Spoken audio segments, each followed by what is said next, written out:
Good evening, everyone, and welcome to the public board meeting of September 23rd, 2025, our second board meeting of the year.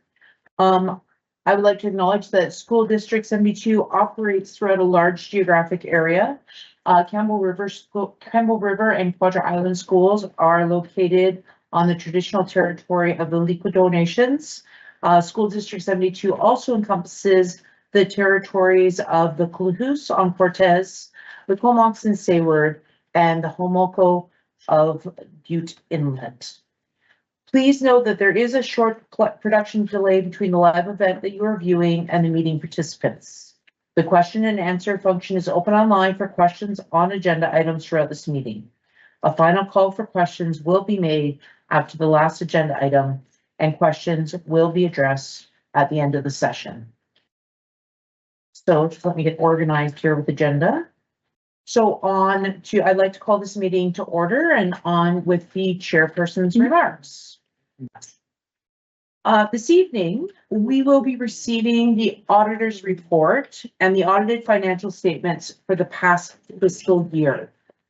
These documents are more than just numbers on a page. They reflect the financial reality of our district over the past year, the revenues we received, the expenditures we made, and our overall financial position at year end. Together, they provide a snapshot of the district's assets, liabilities, and operational performance. These are key documents as they inform our fiduciary responsibility as trustees, as outlined in the School Act. Now, we're not expected to be accountants. That's why we have a very capable finance department. But we are expected to understand the financial information presented to us so that we can make thoughtful, informed, and transparent decisions on behalf of the families and staff and communities we serve. As part of our governance structure, we maintain an audit and risk committee. Trustees on this committee met with the auditors in advance of tonight's presentation to review the statements in detail. I want to thank those trustees for your time and the diligence you brought to this work. The financial statements are public-facing documents available on the school district's website. I encourage members of our community to review them. Transparency is an essential part of our accountability to the public. I'd also like to take a moment this evening to acknowledge that Tuesday, September 30th is National Day for Truth and Reconciliation. Schools and many businesses across Canada will be closed to recognize and reflect the ongoing impact of residential schools and to honor survivors, their families, and their communities. Locally, events will be held at the Spirit Square beginning at 11 a.m. and I encourage everyone who is able to attend to participate. I also want to speak to the importance of supporting Indigenous communities beyond September 30th.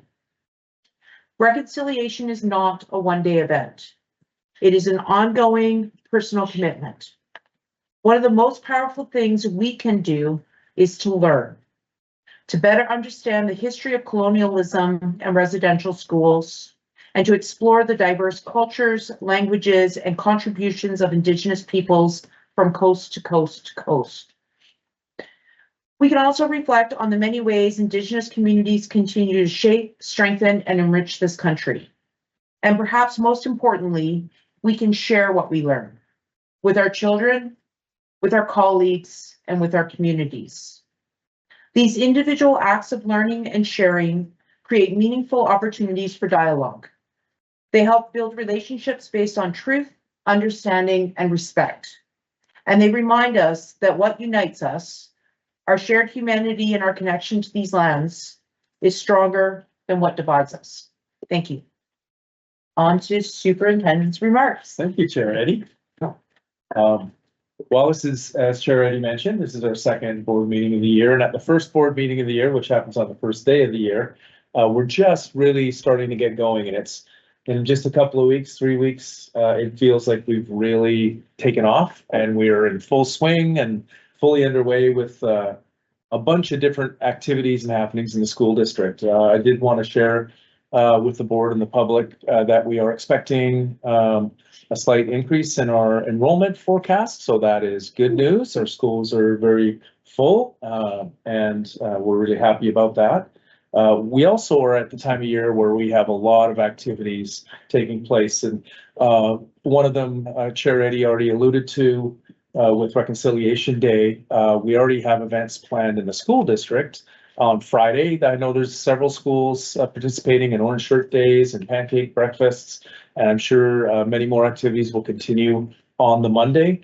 So we're looking forward to those. This is also the time of year where we have Terry Fox runs happening across the district, and Tour de Rock is in town. They were up in Centerville yesterday, and they visited Ripple Rock, Penfield, and EDM today on their trip back down island. So we always look forward to welcoming them into our schools, and the kids get very excited to see them and supporting them too. We have a cross-country run coming up on October 7th at Southgate Middle School. And in less than 2 weeks, it will be World Teachers Day. So there's a whole lot of happenings in School District 72. And we just want to express our support for all our wonderful teachers and staff, whether they're teaching, coaching, running extracurricular events. They do great things for our kids, and we couldn't run this district without them. So a big thank you to them. And we're looking forward to all of that. So thank you. Thank you, Superintendent Manning. Moving forward to approval of the minutes of the meeting of September 2nd, 2025. And the motion reads that the minutes of the meeting September 2nd, 2025 are hereby approved as circulated. For a motion forwarded by Trustee Hagan and seconded by Trustee Gladish. All those in favor? Perfect. Additions or alterations to the agenda. There is a reordering of our agenda this evening. So we're going to bump Jessica McConnell and Stephen Hawkins-Vogel, just down one spot to clear some space for Graham Roberts from MNP, who is our auditor, to present on our financial statements. So may I have a motion to approve the agenda? Trustee Gillis, and a seconder, Trustee Hagan. All those in favor? Motion approved. Vice Chair Gillis, report on board decisions for September 23rd confidential meeting. Well, we reviewed teaching, administrative, and support staff changes and property, legal, and financial issues. Thank you, Vice Chair Gillis. There's no correspondence, public or agenda submission. So we're on to the presentation of the audited financial statements for the year ending June 30th, 2025. And I'd like to welcome Graham Roberts from MNP LLP to the. And while Graham's coming up, just want to say in 20 years, this year, our finance department did a huge effort and got the financial statements done about 4 weeks earlier than usual. Wow. So we had a visit from the auditors quite a lot earlier than we ever had. And it was a tight, hard effort, tight timeline, but they got it done. And yeah, I don't know what the experience was for MNP coming up and visiting. It maybe change your holidays a little bit, but I know we appreciate it. And Renee and the finance team did a really good job getting that done that quickly. So yeah, really good. Thank you. Thank you to the finance team. Okay, I'll jump right into it.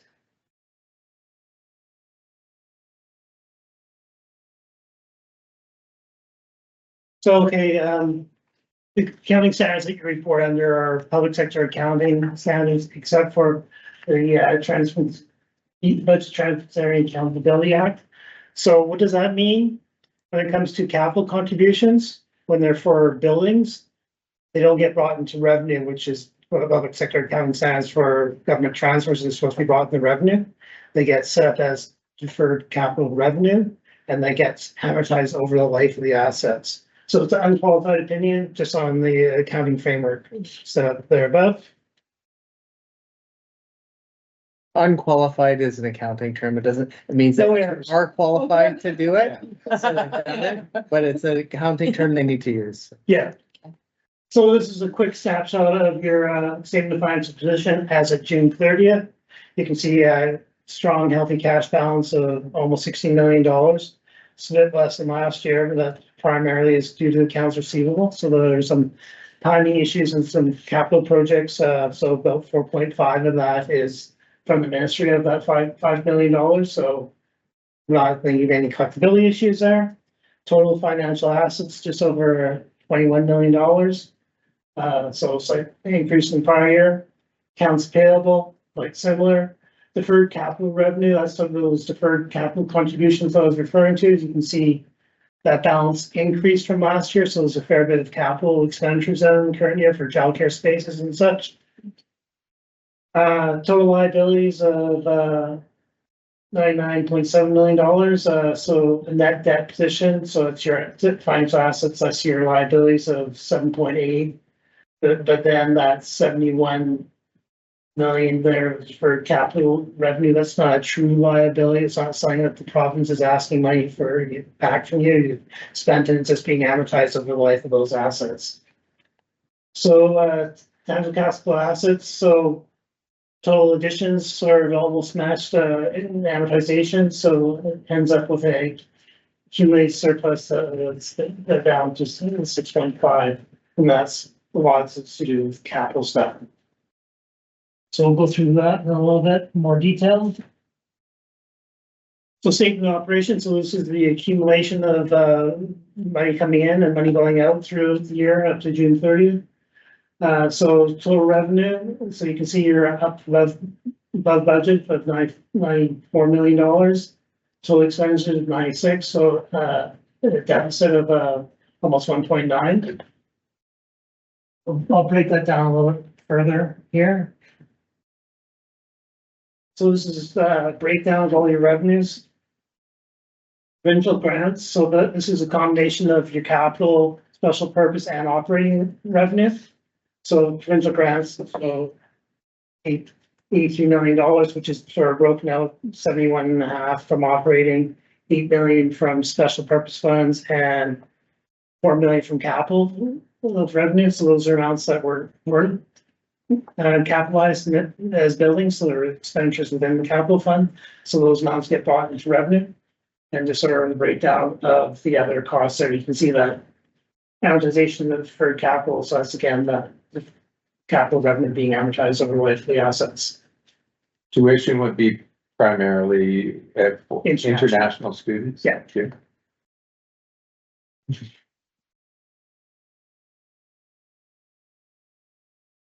So this breaking down the expenses by the function. So the first column there is the budget. Construction, obviously the biggest cost there. So operation, far right, far left of the budget, middle one is 2025 and far right one is 2024. So you can see construction has increased slightly above budget, but pretty close to budget. And everything else is sort of consistent with prior years' trends and budget.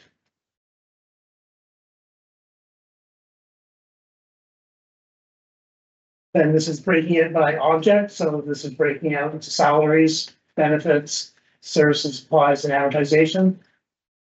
So again, 85% of your expenditures are salary benefit related. So obviously that's the biggest thing there. And they're bigger than last year. That's wage increase, but you can see it's very close to budget. So this is further into statements of Schedule 1, so this is after the notes. It sort of breaks down the surplus into the different funds, so being the operating fund, special purpose fund, and the capital fund. So you can see, you look at the operating fund, it started with a surplus of $2.6 million and deficit during the year of $825,000. But then we have these transfers, which are in note 12 to the financial statements, which gets approved as well. So from the operating fund, $329,000 was used to purchase capital assets, and $204 was transferred to local capital for future purchases. So net change went down 1.3. So ending accumulated surplus in the operating fund is $1,263,000. So special purpose kind of balance out each year. If there's a surplus that doesn't create a surplus, it gets stated as deferred revenue and gets spent in the subsequent year. So you don't actually see a gain loss in the surplus other than just like gain because the capital assets get transferred after that. So net zero for it. And the capital fund, you see, it starts, capital fund's kind of made up of two components. One's called your equity and capital assets, so that's how much money you have invested in your assets. And the other one is your local capital surplus, which is a reserve that the board can use for future capital expenditures. And so the breakdown of that, almost 5.3 is 4.5 is your equity and capital assets, and your local capital is increased to just over $800,000. So, sorry, just explain that local capital. So the $800,000 is the value that we have invested through capital improvement, No. and that's how it's measured? No, of that 5.3, 4.5 is basically you're invested in your capital assets. 806 is actually equity that you have at your disposal to spend. Thank you. Our choice. For local capital. Yeah. And you can see that the accumulated surplus is 1.2 million. And this is just our breakdown of what some stuff that's been earmarked for this year's expenditures of $430,000. And your unrestricted surplus, so this is unencumbered money, it's gone down to $832,000. So $1,000. So it's a reduction from prior years. And total surplus, you can see there's a reduction there as well.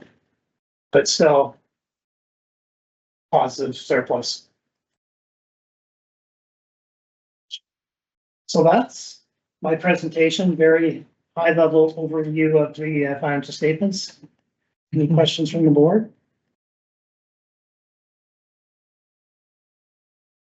So typically the surplus, and we have a policy on this.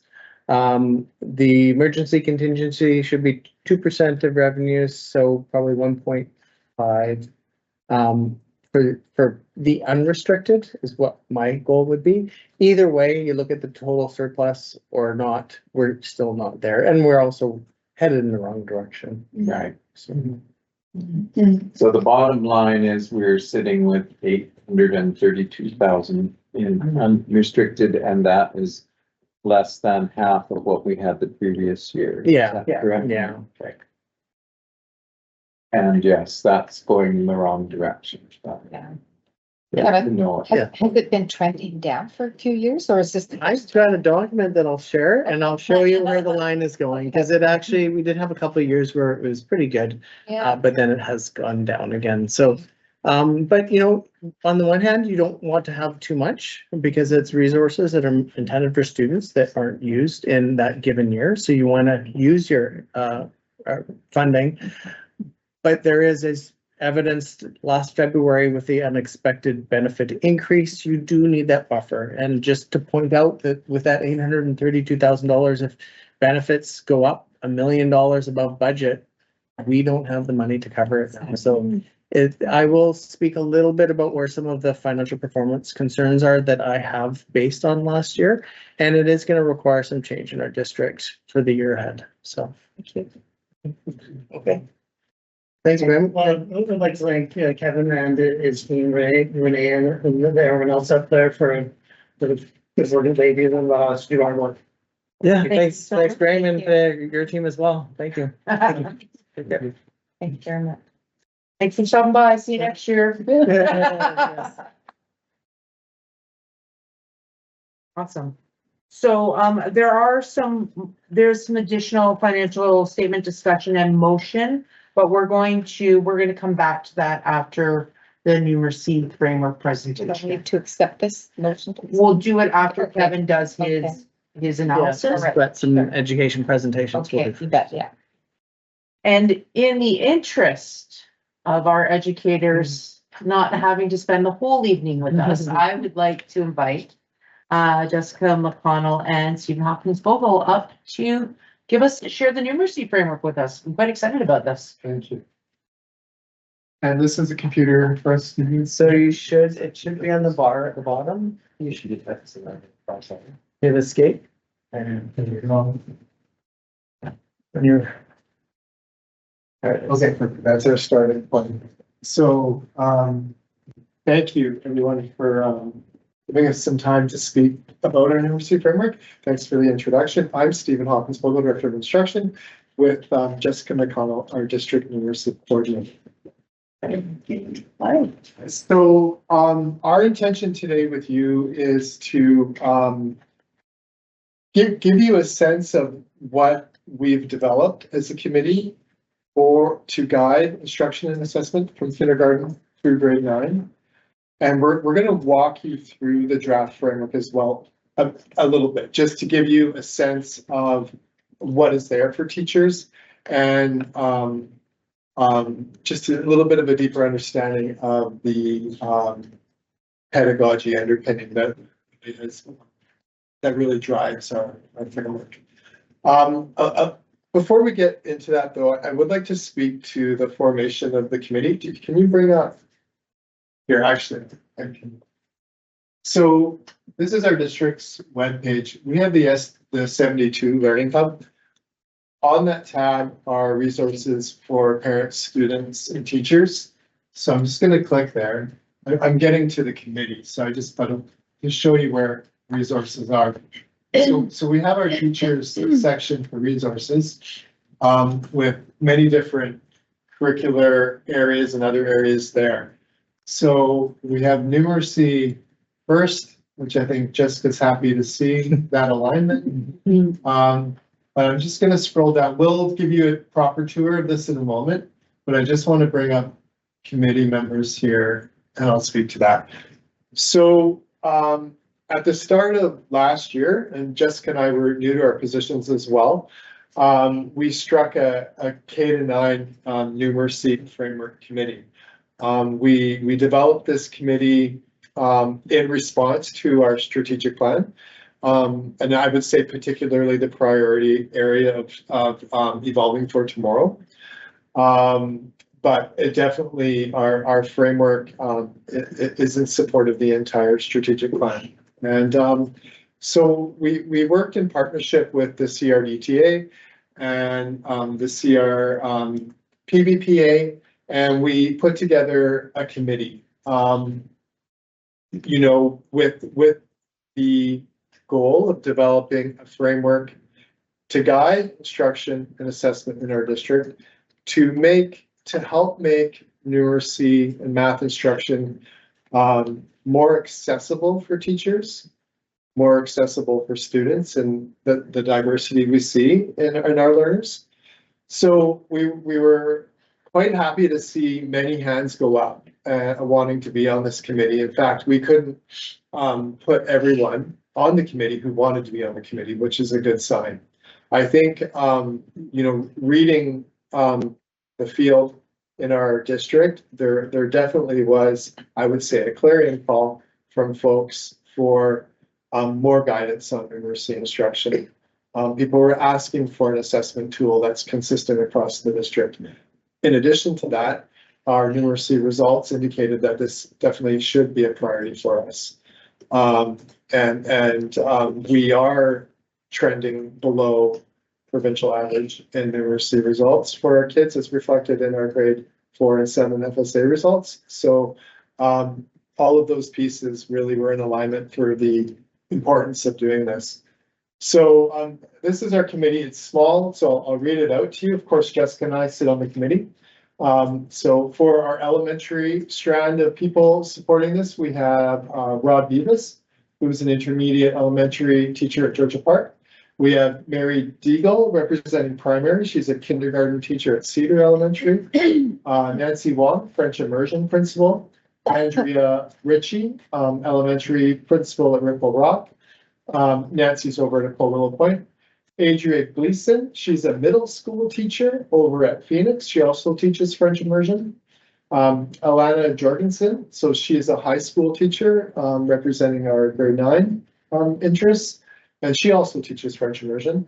Mike Munsey, at the time when he came on the committee, he was vice principal of Southgate Middle. Now he's the school principal of Southgate.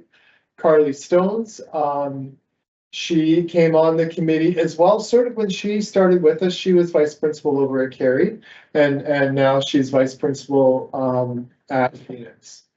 Jillian Kirk, so she's our Indigenous Education Coordinator. She is on the committee. Tanya McCree, school psychologist, and Shona Probin, who's a learning support teacher at Southgate. So we really tried to capture a diverse representation of folks on the committee to guide our creation of a framework. So those are the key points. What we're going to do is give you a bit of a taster, a bit of a tour. Jessica's going to start with sort of the pedagogical underpinnings driving this, and then we'll touch on each big area of the framework. So we'll start there. We have a handout if you want to put on the table as well. There's for people to see. this one, which is sort of a belief statement. It's based on Jeff Brown's work. And this one is the framework format and the developmental model that we're going with. So as Stephen mentioned, this framework reflects the mission, vision, and values of the strategic plan. Thank you for that. It also reflects shared belief Oh, it's very big, yeah. that numeracy is important. It makes me happy that we were after the financial statement report because that just nailed it, right? It's a fundamental part of being human. All students can learn and do math. That was our core belief as a community, and it flows through all of the things that were created in the framework. Starting with the mathematical enculturation piece, which is this one, just how to be a math person. And really, it's two simple steps: be a person and do math. So it's kind of dispelling that myth that there are math people, because we're all math people. Okay, so let's use this one. The muscle shell looking thing is looking at mathematics the way that students or children learn math is a developmental process, similar to the science of reading, that it's a scaffolded approach. And it starts with a really fundamental understanding of what are numbers. That's this piece here, recognizing numbers and values, and that we can talk about how many of something. And then it grows as we go out this way, so it becomes deeper. So you can imagine it's kind of like a,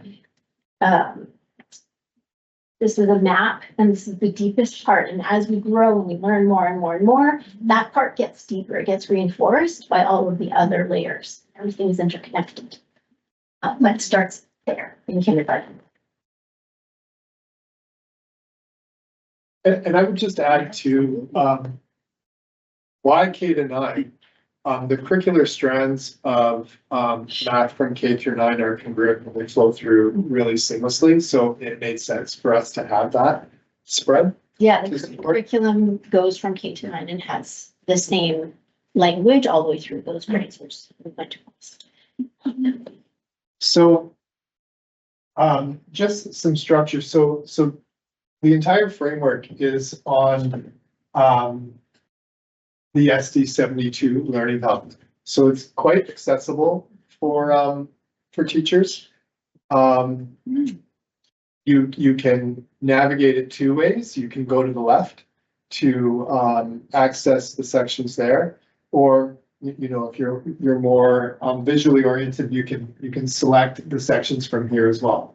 So Jessica's going to just go through each main section of our framework.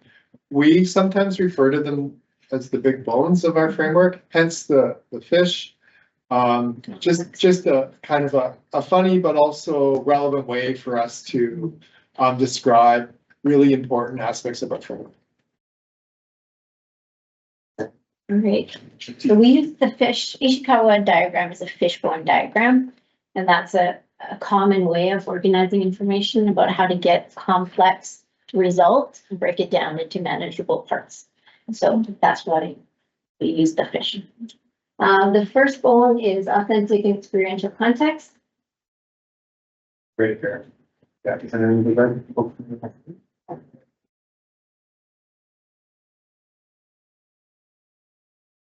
So that refers to several pieces, but one that I want to draw your attention to is this one. this notion of interweaving. So we have our curriculum, which involves curricular content. We've got curricular competencies, that's the things that we know how to do. So this is what we know and this is what we know how to do. But underneath that, another layer that is essential to it to make it all hold together are the first people's principles of learning. And putting them all together is what makes it work.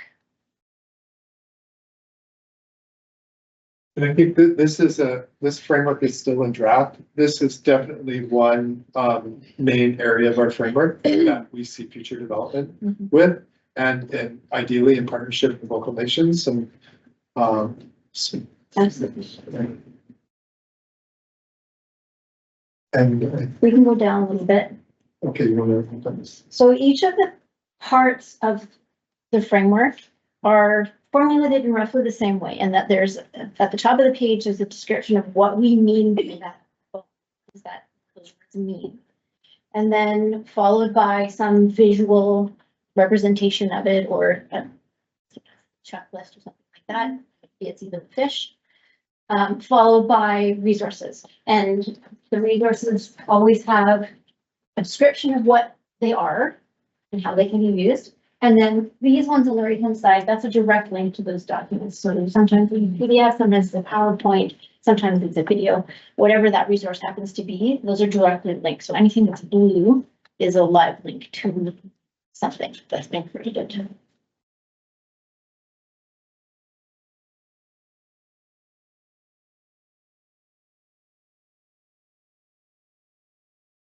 So I think No. just go up here. Yeah. Yeah, so big goal number 2 is classroom culture and environment, and that refers to environment in the sense of nature. It also refers to the environment of a classroom and how we organize the equipment, how do we organize students, how do we present information. That's all part of the environment. There's features of how we do math in a school and outside of school that are really, really important. So that's into manageable chunks under that category. And it includes the importance of play-based learning, that is the core part of what we do, should be. The third big bone is conceptual understanding, and that is the muscle shell kind of model of developmental mathematics. It includes the notions of interconnectedness that are a through line across the different nations that we serve. And we've got the language elements that are there, but those were brought together with the person on our committee who is part of the Indigenous Education Department. She helped to bring those pieces in for us.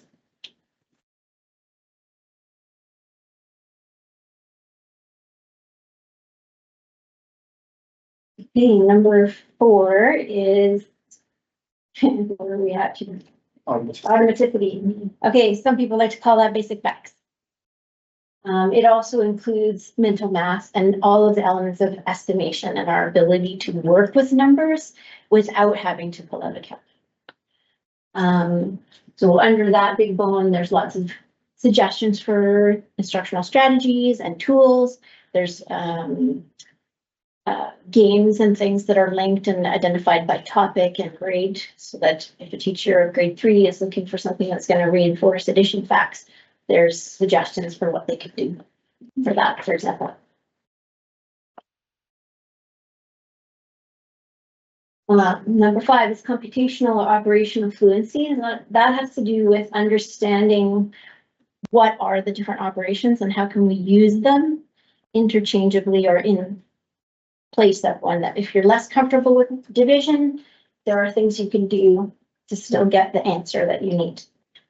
Under that one, that also includes resources for high yield routines, which are, again, there's lots of links and identified by grade level and by topic to say, okay, if we're trying to work on the strategy of division, here are some high yield routines that you can use in order to help build that understanding.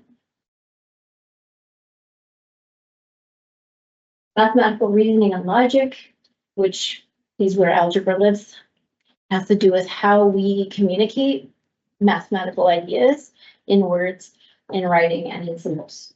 So that page elaborates on what do we mean by that, but also what are the tools that we use to do that work.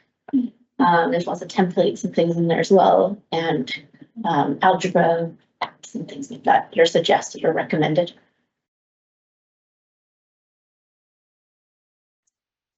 Number 7 is competency-based assessment. That's based on our new, well, current curriculum. Well, it's new necessarily, it's 9 years old now. So there's the BC proficiency scale. It explains what that is, and it also includes rubrics and descriptions of what that looks like at every grade level. So what do we mean by proficiency at all of the different grade levels? Within that bone, there are proficiency scales that span several grades, so that a teacher of, say, grade 5 can see not just what proficiency looks like in grade 5, but in one table, they can see what does that look like in grade 4 and 3. So they can gauge where their students are on that scale, on that trajectory. At just one point in time. And then we have the Common Formative Assessment, CFNA, which is, we're going to click on that because it's expensive. So this was the main work that we did last year as a committee. We looked at a number of assessments from around the world. We looked at the number from Canada and from the US and beyond. And in the end, what we decided to do was use the format of one assessment from Saskatchewan and the content based on our curriculum from BC and kind of marry the two, and to streamline it to make it more manageable, because we felt that the one from Saskatchewan was a bit unwieldy. So the way that this has been organized, at the top, you see there's a couple of videos there. Those are instructional videos for teachers to say, how do you find the information? How do you find the assessment? How do you find the associated documents? How do you find the framework pieces, etc.? And then once a teacher is given the assessment, they would show the other video, which says how to enter the data and how to interpret the data and what to do with the data after they have done that. It's also useful at the school level. We've the whole process in place for principals to be able to see all of that data as it's being input and to be able to compare across their school and across multiple grades at the same time. Just one question, is there a plan for in-servicing of teachers and how they're going to roll these assessments out? That's what we're working through right now. So we're putting our attention here with this. We did some work with our principals at our most recent administration meeting, created these orientation videos to come back to schools. So to help principals be able to speak to it, answer questions. And right now, Jessica's support in the schools is targeting this in particular. So every school has been given time with Jessica to go there. And then the principals are working with their staff to understand what this assessment tool is and how it can really support their instruction for the year. This is phase 1 of this, and really we're being patient. We want everyone to really understand, dive in, learn about it, right? Give us more feedback on it. So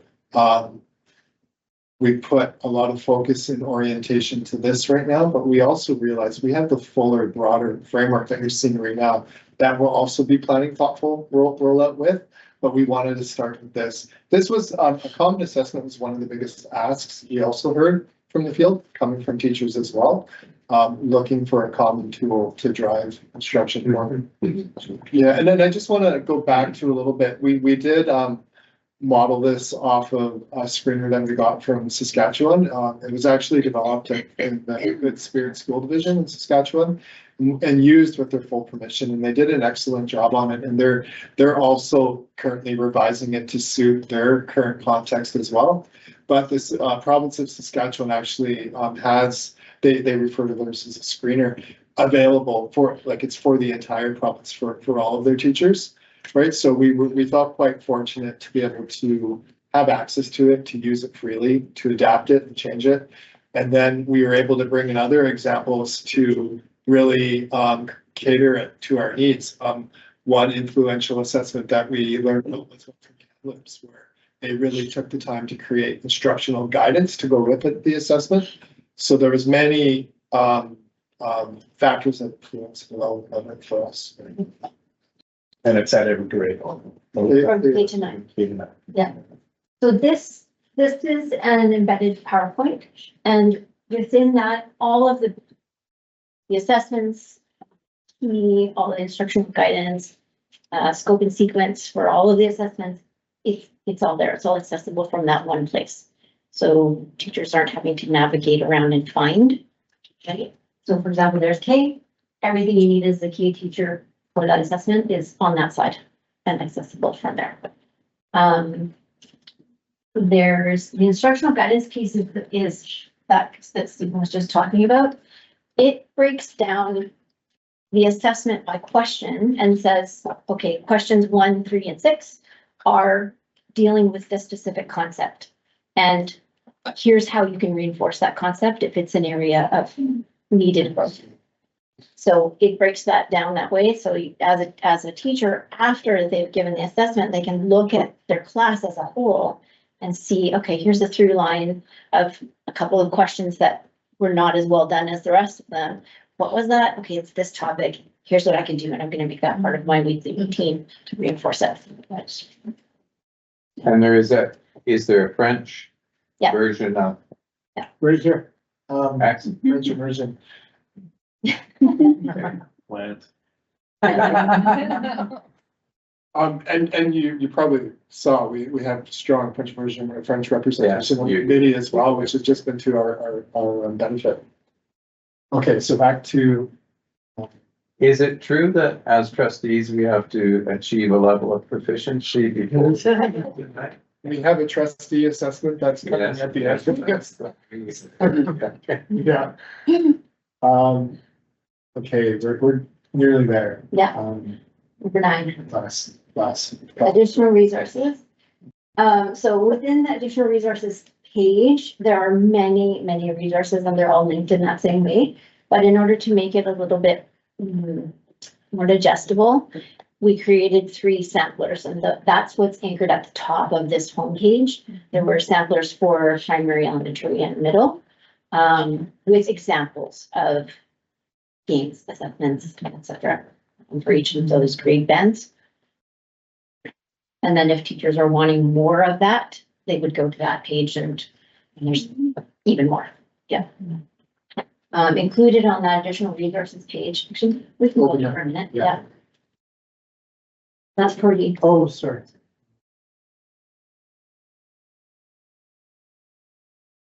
Okay, so they're grouped by type. So there's resources of different types depending on the theme. And if you go down a little bit, games and all kinds of stuff in there. These are the resources that we have in the Ed Center. So we've got thumbnail images just as a visual kind of indicator of, okay, if you're checking out a kit, for example, which they'll have this MAKT with the code. It's a way for a teacher to know really quickly, what do we have? What does it look like? And then they can send an email and say, I would like that kit, please, and get it sent out.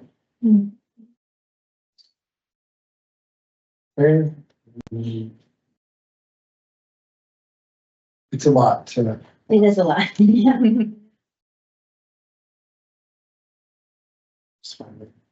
Yeah, professional development includes some videos of previous presentations that have been done in the district. There's PowerPoint decks and things from presenters that have done math workshops in the past, and that will get updated as more training is been offered. Yeah, for example, we had Carol Fullerton in our district last year, and we recorded her providing instruction examples. Demo lessons. Yeah, and so we were able to post that in code permission. So, any questions for us? That's kind of. Do you anticipate then that there will be if you want to call it, resource people within schools that might guide school-based professional development to ladder into. Yes, and we have asked for potentially there be people who step forward and can form a collaborative community for those schools. I'm hoping that we can get some that will bridge multiple schools, especially with the French immersion. I'm thinking it would make sense to have a cohort. Exactly, yeah. Also the framework committee members, they have been given that as a request that if there are people in their building who are looking for support with the framework or with the assessments, that they have a green light to do that, and they were involved in creating all of it, so they're definitely able to do that. You provide them to do that. Yeah, Chair.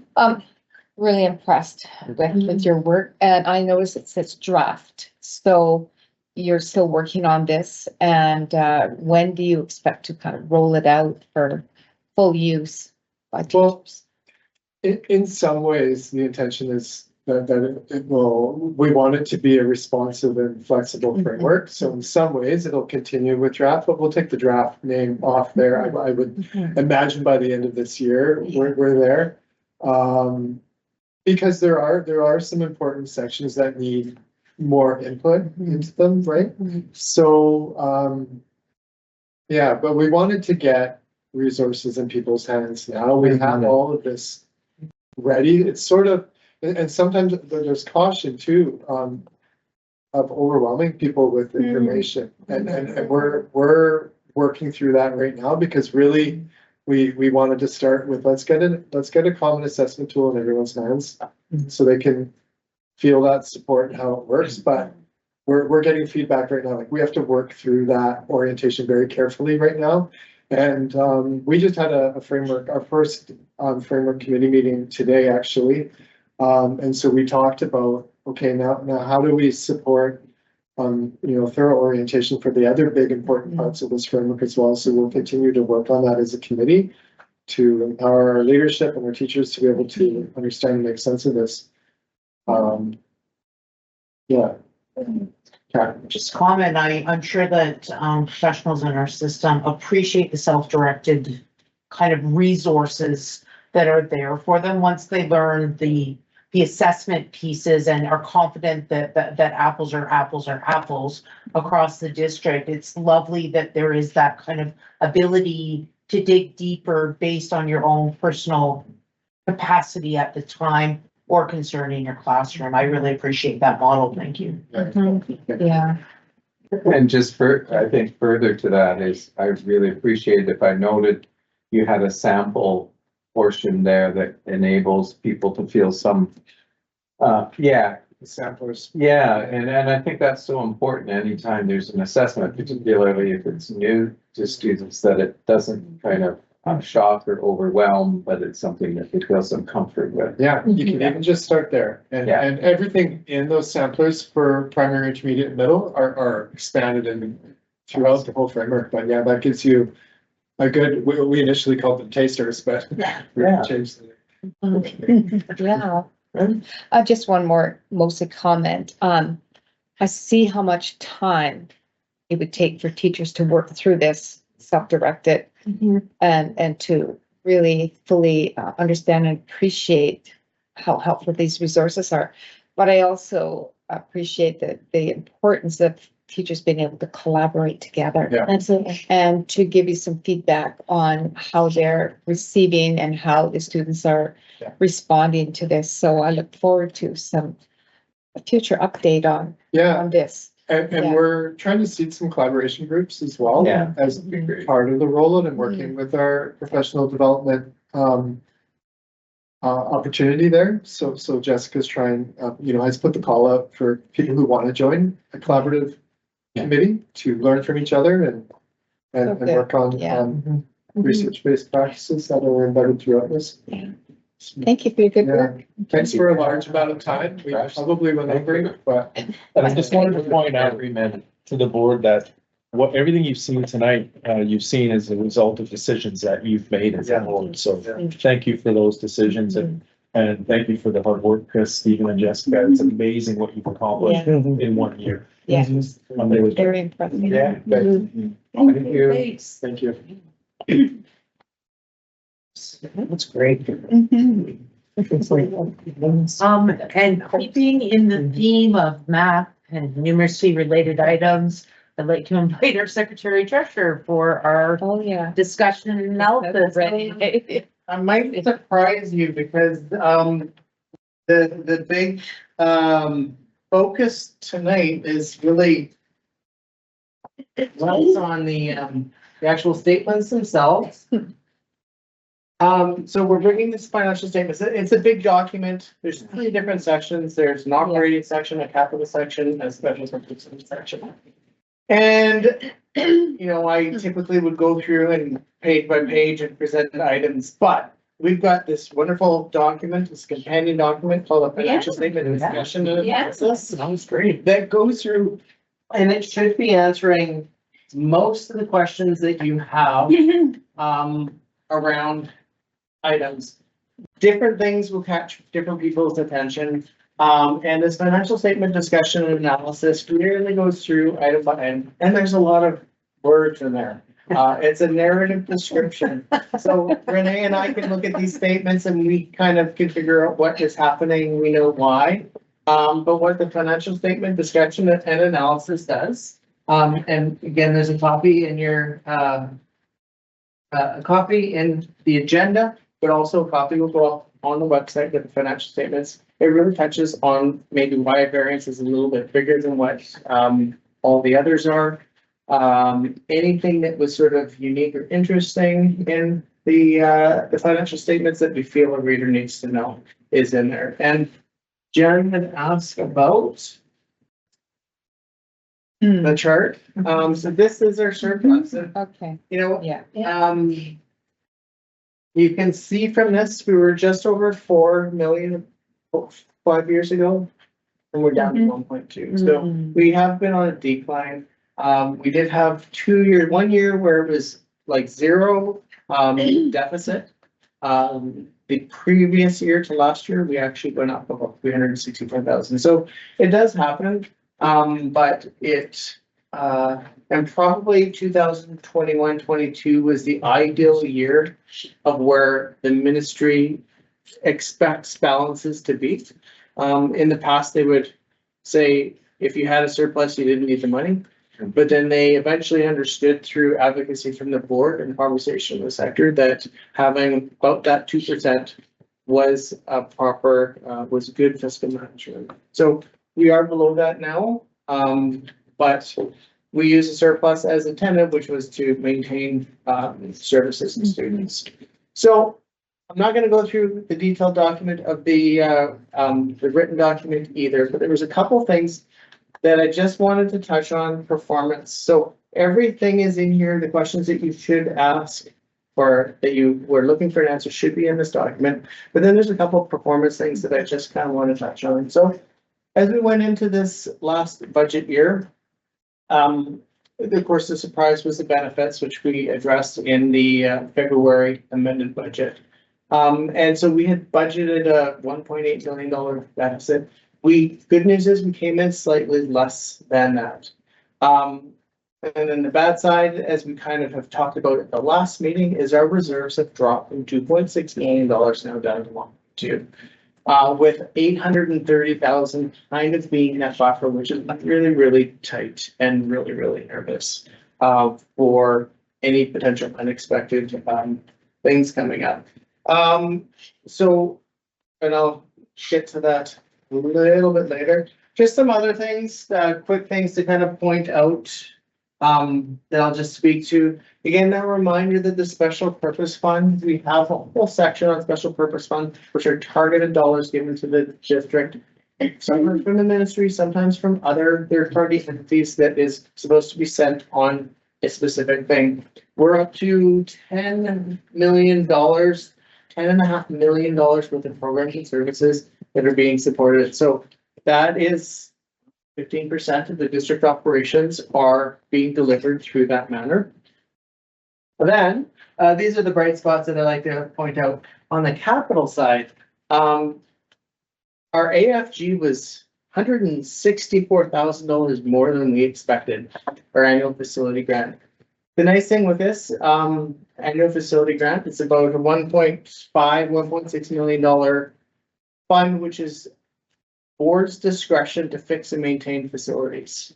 So later in your agenda tonight, we're gonna ask you to support minor capital, which is specific project approvals we're looking for, but the AFG, which we know we get every single year, it's board and school, it's management decision based on our priorities of what needs to be fixed.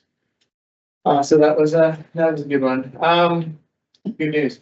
So I will, there's just more reading in there, but, this, okay. So, this is extracts from the financial statements themselves. So I put this together because I was able to highlight it so that you can actually see it. So again, with the good news being we came in under budget, but with a pretty big deficit. Within our department by department, we did have some concerns. And the first concern is that top item, regular instruction, which actually total function. So this is our instruction accounts, group salaries, benefits, supplies. We were $1 million over budget. So even though we came in 200,000 under budget, we were still $1 million over budget in our instruction. 600,000 of that was for benefit related, which we, if we do future budgeting, should be able to address, but we were still over budget, 200,000 on wages and salaries, and 200,000 on supplies. Some other things in here, our TTOC, our replacement costs did go over this past year. And for the first time, it isn't quite identified there, but it is in your statements, our EA costs exceeded the budget. And that's the first time in many, many years where that has occurred. So the shortages that we had been experiencing and for many, many years, not only got fixed, but we exceeded. So there were some practices that when you were short, you were able to do. But now that we're back up staffed, we're gonna have to start watching the budget. So why this is up here is anytime you have something over budget, it's obvious you need to stay within budget. But anytime that you are overspending and stay within budget, it's kind of like a cut, right? Because previous year you spent. So we have some areas where we're gonna have to try to scale back, watch the budget, which might mean that there's less being provided. But to kind of show how you can reconcile that $1 million, we were over budget in that, but we did have some other areas where we were under budget. So school district administration was under budget. Operations and maintenance was significantly under budget. And part of this operations and maintenance being very much under budget was the impacts of some of the projects and the fire that we had. We had staff working predominantly to get classrooms ready.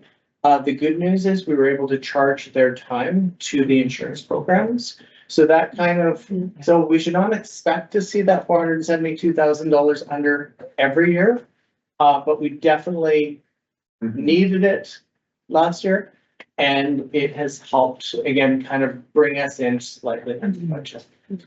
So just kind of feeding off of that and going back to the original financial report, there's a line in here that speaks to the Carey High Fire and the fact that we don't actually have confirmation on how much the school protection plan is going to pay for the repairs to carry on. So can you kind of describe that risk or what we're looking like? Could we potentially see a $1 million bill at the end of the Carey High rebuild? There's always a risk that you're spending money on things that won't be covered. Now, we have been very careful step by step of making sure that it's approved before we proceed. But until they actually send you the money, it is a risk. And we have been, and they've been fairly supportive of when we needed some emergency funding right up front. They just gave us the money. But we're still just getting into the report submission for getting some of those items reimbursed, and I have no concern right now, but it is a potential risk. And then there's other things such as, for some of the rebuild, so for the parts of the school that actually had to be torn down, it's a brand new capital project, just the same as a school would do. So it gets funded out of a totally different pot, totally different process. And it was an older school, and there are some things that probably were in the facility that may not be in the new facility. And if we as a district feel that the school really needs it, we would possibly, we would be looking to fund that need. So there are some standards that the ministry has nowadays, and they're not quite as generous space-wise as they used to be 50 years ago. So just as a follow-up to that, so the school protection plan obviously is funded through Treasury, but does that feed through the Ministry of Infrastructure? No, it doesn't. So there's sort of two components for what happened. So all sort of relocation costs, remediation, so cleaning the smoke damaged rooms, replacing contents that were deemed non-recoverable, so even the busing, the portable setup for temporary space, all of that is covered, and the checks will come from school protection as part of the school district managed self-insurance program. But then when you come to the gym repair, so we have to rebuild a wall, redo the roof, replace the floor, and then we need to rebuild the cafeteria, the commercial kitchen, band room. That all is Ministry of Infrastructure funded. So there is a line, there's a few things that I'm not sure what side or which envelope they come out of. But that is actually separate. So school protection is ministry connected, but the school protection actually ensures many other ministries and sectors as well. So so they kind of have some joint expertise, and there are some people that focus exclusively on education there, but it is much bigger than just the Ministry of Education. So will we have to submit a capital proposal to the Ministry of Infrastructure like we Yes. would every year for the rebuild of our gym and our cafeteria and? Yes, so we have a line item in for the major capital that was approved last June. They allowed us, so we did have a line item on for Carry High Fire. They approved it without an amount. And so now over the next couple months, the first thing we had to do was, can we rebuild the gym? Not knowing what was behind siding. We are getting a better idea of that. But the first thing was, can the gym be saved and rebuilt, or does it need to be completely rebuilt? And so they needed that clarity before providing something. And so I think we're still a couple months out before we know exactly what route we're gonna take and how much then they will fund. They have committed to providing that funding. Now, as they're doing the treasury discussions right now, they have to set that money aside for us, so that we can access it, but it will be a multi-year. Thank you. And will they fund based on that multi-year expectation, like give you so much this year and so much next year? Yeah, they do. So they'll approve the overall budget, and then they look for a cash flow plan. And then they will put, again, part of it in the relevant year when we need it. So as a question, if we have upfront costs, knowing that our reserves are smaller than we would like them to be, as a school district, can we borrow for cash flow? Is that?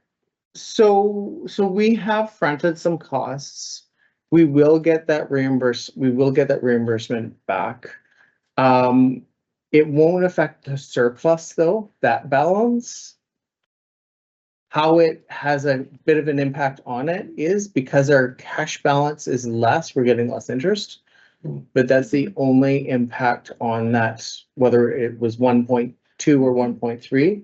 If we got more interest, that's the only impact from this cash flow, deficit that we're having right now with the insurance. So, Thank you. Go ahead, Kevin. yeah, so, we are looking for, recommendation for the, approval of the statements. Go ahead, trustee Weber. Okay, so this is, that the audited financial statement for the term ending June 30th, 2025 be adopted as presented by Auditor Graham Roberts from the firm of MNP LLP. So that's so moved. Can I have a seconder? Trustee Gladish, and all those in favor? And trustee Harper was on the audit committee, that met with the auditors and met with staff to kind of go through. Excellent. Thank you, trustee Harper. And 12 There's one more, for the reserve. yes, from last, presented at the last So meeting. They're now incorporated into the statements. And this really is important just so that the board knows what is happening with some of the surplus reserves. So there is a track of it. Yeah. Okay, so that the reserve transfers for the term ending June 30th, 2025 be adopted as presented. Moved by trustee Harper, seconded by trustee Hagan. All those in favor? So moved. Thank you. Thank you. And on to agenda item 12E, cross-border and international student trip update. And this is an agenda item that came from a trustee. So I'll turn it over to Superintendent Manning to discuss. You bet. Just a quick update for the board. We do have international travel planned, this year. Kerry High has 2 trips, one to Costa Rica, for cultural enrichment, one to England for a soccer trip. Those are both in the late spring, and end of March. Timberline has a trip, planned for London, England, and it's a musical theater trip. They actually canceled their trip to New York, to sign up to go to England, just in light of, politics of the day. And we also, just a reminder to the board, we do have a slightly different kind of international trip, but the Ishikari exchange will be happening, and it happens at the end of June, and that just involves 4 students, and they'll be heading off to Japan. All of these trips are pending approval, as they've just put in some initial paperwork. So when they put in their fine detailed items, those trips will proceed after that point, as long as they've met all the criteria. So just to follow up, there are no planned trips to the United States. Not that we're aware of. Thanks, Kevin. Thank you.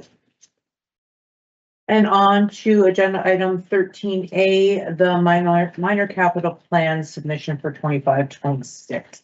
Yeah, so we'll be looking for a motion. Just, you've got it in front of you, 10 projects we're requesting. This past year, we went down to 3 approved projects. We had been averaging about 6. So they are starting to cut back a little bit, but we'll require approval by motion to submit it to the ministry. Excellent. Can I just, one quick question, Secretary Treasurer Patrick? I note that under, I don't know, project number 171295, various, that we are applying to the minor capital plan to address the issues of washrooms at both Kerry High and Timberline, I'm guessing? Yes. Not that it's an issue, but I just wanted to highlight it because it was a request through our student advisory committee that we reevaluate our washrooms and, student safety in those washrooms. And, I just wanted to highlight that it is on our request in hopes that we can address that in the short term. Okay, so the motion for the minor capital plan reads that the board approve the 25-26 minor capital plan submission as outlined in the summary provided by Secretary Treasurer Patrick. May I have a mover? Trustee Gillis and Trustee Harper. All those in favor? So moved. That concludes There's a Oh, page. no, there's a whole back page. I'm sorry. No, That no, doesn't include- no hagening, yeah. No, just kidding. And, On to 14A, the September 15th Core Professional Development Committee meeting, trustee Gladish. All right, I'll keep it really short. It was the first meeting of the year. And there was the usual conversations about the importance of collaboration, about mentorship, the Prody days and the events throughout the year, budget considerations, and establishing equitable practices across the district on an ongoing basis. So I thought all really important topics, and I'll leave it at that. Thanks. Thank you very much, trustee Gladish. Trustee I Murphy? was curious about the provincial, is it October the 24th? 24th PSA Day. Yeah. What happens on that day? We actually didn't discuss that. We just identified the days so far. So, Okay. yeah, and usually it's ECTF kinds of days that they Is it, do their presentation. is it generally school centric? There's usually offerings across the province because it's a provincial day, so teachers can opt to go to a conference or something anywhere in the province, or do local. Yeah, okay. So, Good, thank Any you. other questions? No? Seeing none, on to committee report from Vice Chair Gillis on the Vista Planning Committee. I bet you everybody's just really excited about this Vista They event. are, so show of hands. How many people are excited?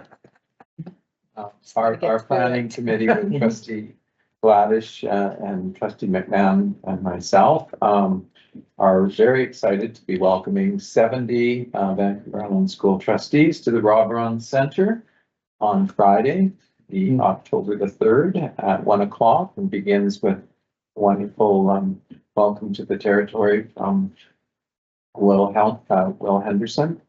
And of course, we'll have opening remarks from our superintendent. And then we will be introduced to the theme is basically journeys to success. Rachel Nelson, as the incoming principal, is going to share a little bit of her journey and explain some of the programs that we offer and through the district, through the Rob Brown Center. And then we have a couple of featured speakers. Natalie Redwell Hogue from Kerry High will be speaking on neurodiversity, and Stephen Joyce from Timberline, who's speaking about kind of connection to nature through the outdoor education programs. And I think we're excited to know that we have a group of students from the Rob Brown Center who are providing our snacks for the day. They're busy gathering some recipes and plans. And then we'll be hosting everyone to a dinner, and at that dinner, which will feature lemon chicken and sockeye salmon, just in case you're wondering. We will have a panel led by our new direct district principal of Indigenous Education, Ann Tenning, and that will feature our own Jan Gladish as a trustee and Chief Chris Roberts from the We Will Come, and Sean DeCare from the We Will Kai will be answering some probing questions, but just kind of sharing some of their own journey and how that's caused them to kind of reinvest in building a sense of community and building possibility for students. And then on Saturday, the newly elected Vista chair, who just happens to be sitting in that chair, has developed a series of branch activities that will help us all connect throughout. And we will be featuring Gordon Lee, who's our BC school superintendent, or school trustees association representative. He did a lot of work with our own growth planning, and he'll be guiding us through that process, and we'll give other districts an opportunity to share what we've experienced. And if you would like to add something to that? Through the business section on Saturday, part of the work of Vista is motion building to bring forward to BCSTA AGM. So local matters and matters of advocacy that may not be seen throughout the province, but are very important to islanders, such as ferry travel, things of that nature. So it is a bit of a working session for trustees to come together and start to formulate some ideas around some motions that we'd like to bring forward for provincial consideration and potentially tasking BCSTA with some advocacy work on our behalf for the next 26, 27 year. Okay. Yeah, so we'll be doing all of that work on Saturday. Quite excited about it. And thank you to the Vista Planning Committee for doing some hard labor and getting this all pulled together. Well, and I should mention too, a heartfelt thank you to the principals, Kathy Manson and Jim Nelson, for being so willing to open the school and let us inhabit a big section of it on Friday afternoon and all Saturday. And can we give a shout out to Joe? Yes. Oh, yes, please. So one of our teachers at Robron, if anyone has ever attended a Robron grad and the beautiful job that's done with decorating, Joe White is one of our teachers at Robron, and she is an incredible artist and designer, and she also will be creating a display for September 30th that will stay up with calls to action around truth and reconciliation. And I'm excited about fellow trustees being able to witness that. Thank All you. right, thank you. Is there any other business? Any questions online or from the gallery? No questions online. Anything from the gallery this evening? Thank you. I would like to move for adjournment. Trustee Hagan, so adjourned.